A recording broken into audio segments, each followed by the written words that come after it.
talk to Nanaya Akwada. He is a security analyst and also the executive director of the Bureau of Public Safety, to help us understand the development that came in from Bolgatanga, where supporters of the New Patriotic Party decided to weld a broken portion of a building in the police station where the ballot boxes were supposed to be kept. Nanaya, good afternoon and thank you very much for joining us.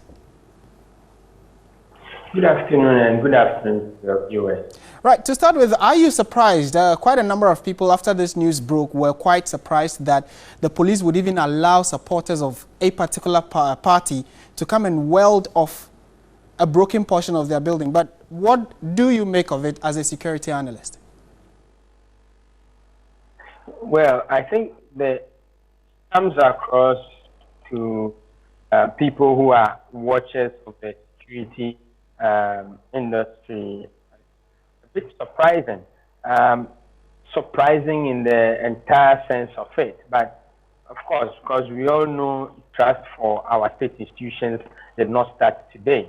But to the extent that we have a state institution allowing something of this sort to happen, we will need to go into the merits of the case in order to make a sound judgment on that.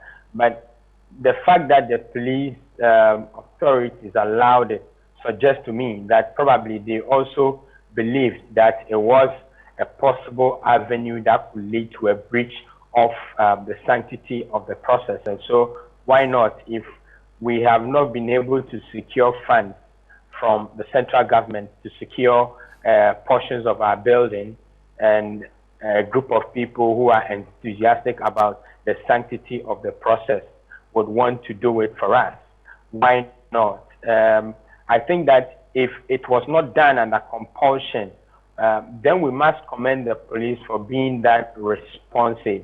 And moving forward, that is the kind of responsiveness that we would expect from state institutions. Right. At this juncture of our national history, we cannot afford to remain in straitjackets, but at all times be responsive to the demands, of course, the agreed demands of parties, you know, in this process, so that we can have a smooth way forward.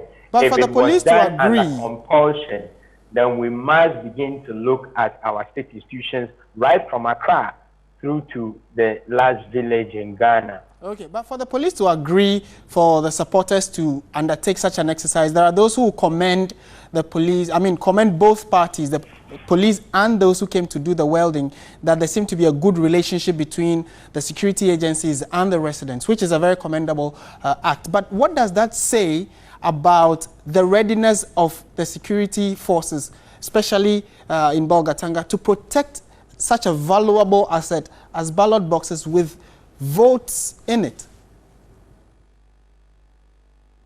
Well, I think to the extent that this was done, I assume, in agreement with all the parties involved, we cannot use this to fault the police authorities in Bolgatanga. I think that they've been apt with responding to a genuine demand to protect the sanctity of the ballot, protect the sanctity of those ballots that have been cast.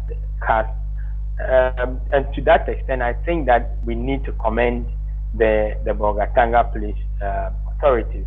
But that said, we must also understand that some of these things can be fueled by highly placed political figures, you know, coming out to say or to charge their followers to not to go home after voting, to police the ballot with their blood and all those things. Then it gives a certain sense of a suspicion of the state institutions.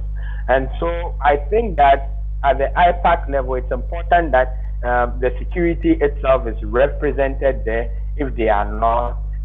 And it's important that they open up their processes just to guarantee some level of assurance, so that we avoid people ganging up at various police stations, right, ostensibly to protect ballots. We must move forward beyond asking just the general public to protect the ballot. We must work with the state institutions that are mandated to do so. We must understand that public trust is a very important ingredient in national safety and national security.